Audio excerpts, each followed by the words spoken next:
कम समय सटीक खबर। स्वागत है आपका यूपी असली खबर में। चलिए जानते हैं उत्तर प्रदेश के सभी जिलों की आज की बड़ी खबरें सिर्फ 10 मिनट में। अगर आप भी चाहते हैं कि यूपी की कोई भी अपडेट आपसे मिस न हो तो वीडियो को लाइक करके अपना प्यार दें और चैनल को सब्सक्राइब जरूर करें। साथ ही अपने जिले का नाम कमेंट में जरूर लिखें ताकि हम वहां की खबरें और विस्तार से दिखा सकें। चलिए शुरू करते हैं।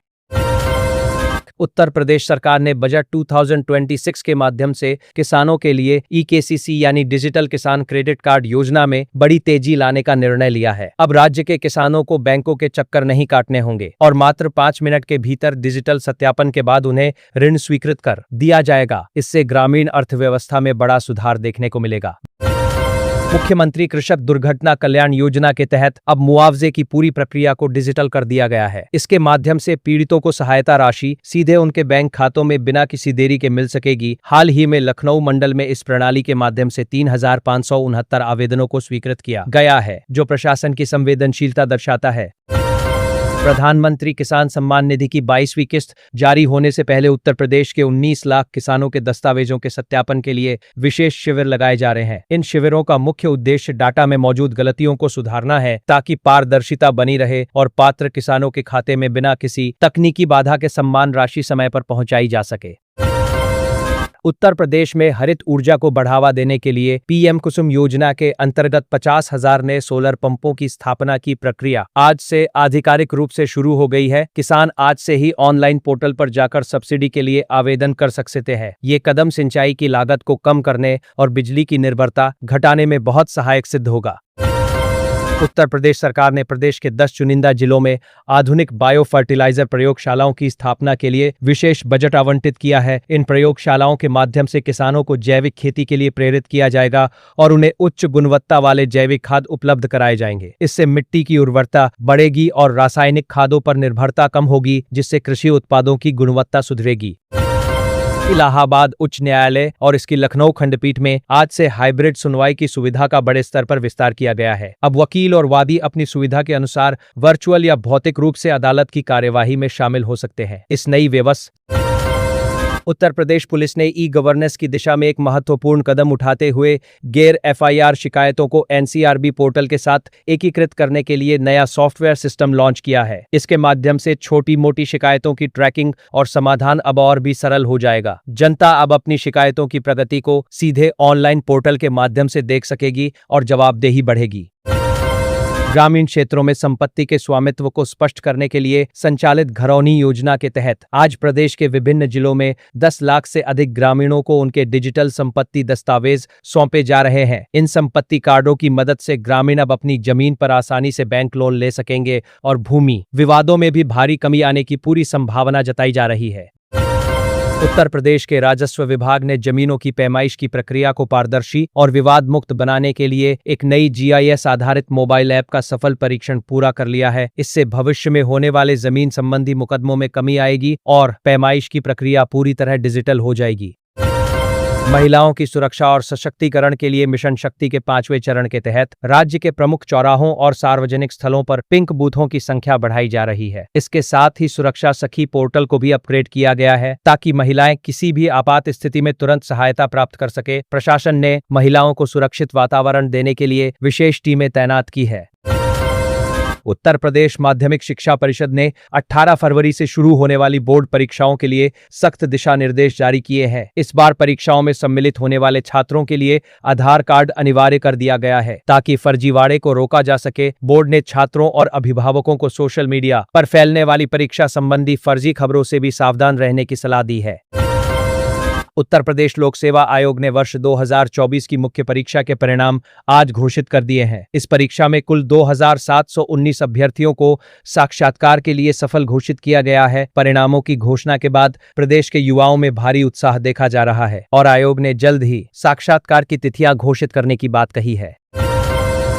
लखनऊ में आज मुख्यमंत्री युवा स्वरोजगार योजना के अंतर्गत एक भव्य समारोह का आयोजन किया गया, जिसमें 5,000 से अधिक छात्र छात्राओं को व्यावसायिक प्रशिक्षण प्रमाण पत्र प्रदान किए गए। इन छात्रों को उद्योग से जुड़े विभिन्न कौशल सिखाए गए हैं ताकि वे अपना स्वयं का उद्यम शुरू कर सके या फिर प्रतिष्ठित कंपनियों में रोजगार प्राप्त कर प्रदेश के विकास में योगदान दें।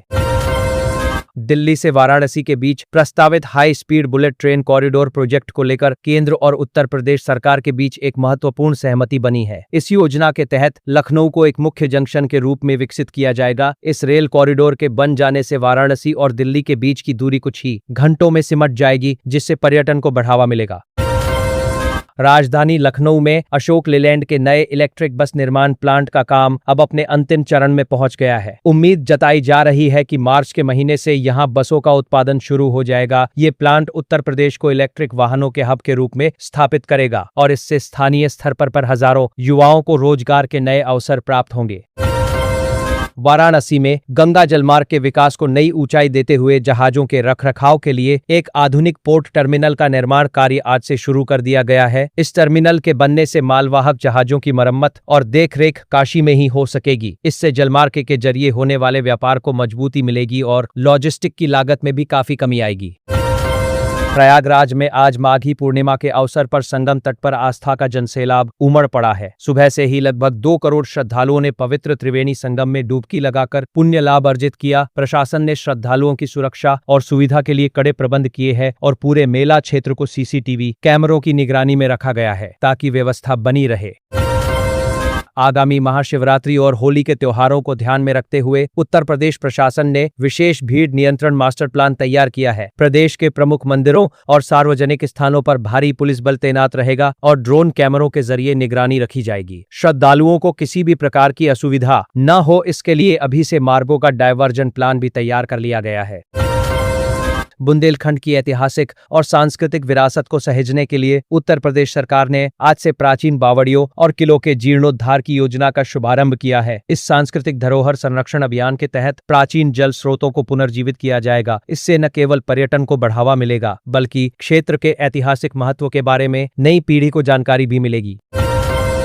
सामूहिक विवाह योजना को और अधिक सुलभ बनाने के लिए उत्तर प्रदेश सरकार ने आज सरल शादी नामक एक नया ऑनलाइन पोर्टल लॉन्च किया है। अब गरीब कन्याओं के विवाह के लिए पंजीकरण की प्रक्रिया घर बैठे पूरी की जा सकेगी। पोर्टल पर दस्तावेजों का सत्यापन भी ऑनलाइन होगा, जिससे लाभार्थियों को दस्तक काटने से मुक्ति मिलेगी और पूरी प्रक्रिया पारदर्शी होगी।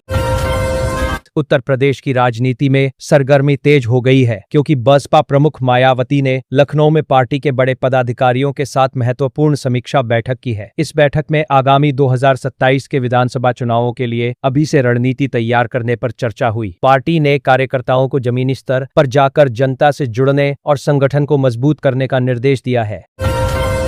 उत्तर प्रदेश में बजट सत्र की समाप्ति के बाद पंचायत चुनावों की तारीखों की घोषणा होने की प्रबल संभावना है। राज्य निर्वाचन आयोग ने अपनी तैयारियों को अंतिम रूप देना शुरू कर दिया है और मतदाता सूचियों के पुनरीक्षण का कार्य भी लगभग पूरा हो चुका है। ग्रामीण क्षेत्रों में राजनीतिक सरगर्मी बढ़ गई है और मतदाता सूचियों के पुनरीक्षण का कार्य भी लगभग पूरा हो चुका है। ग्रामीण क्षेत्रों में राजनीतिक सरगर्मी बढ़ गई है और संभावित उम्मीदवार अपनी तैयारी में जुट गए हैं।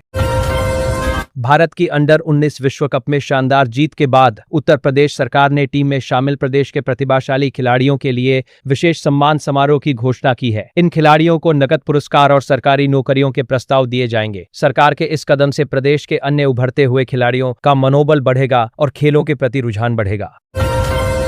पर्यावरण संरक्षण और टिकाऊ खेती को बढ़ावा देने के लिए उत्तर प्रदेश के 3 प्रमुख शहरों में ग्रीन यूरिया प्लांट लगाने का निर्णय लिया गया है। इन प्लांटों के माध्यम से ऐसे उर्वरक तैयार किए जाएंगे जो मिट्टी को नुकसान नहीं पहुंचाएंगे और फसलों की पैदावार भी बढ़ाएंगे। ये कदम भविष्य में खेती को प्रदूषण मुक्त बनाने और किसानों की आय बढ़ाने में सहायक होगा। उत्तर प्रदेश में निवेश के माहौल को और बेहतर बनाने के लिए इन्वेस्ट यूपी पोर्टल के माध्यम से आज लगभग 2,500 करोड़ रुपए के नए निवेश प्रस्तावों को मंजूरी दी गई है। इन निवेशों के माध्यम से प्रदेश में नई औद्योगिक इकाइयां स्थापित होंगी, जिससे औद्योगिक उत्पादन बढ़ेगा। सरकार की उद्योग मित्र नीतियों के कारण बड़े निवेशक अब उत्तर प्रदेश की ओर आकर्षित हो रहे हैं।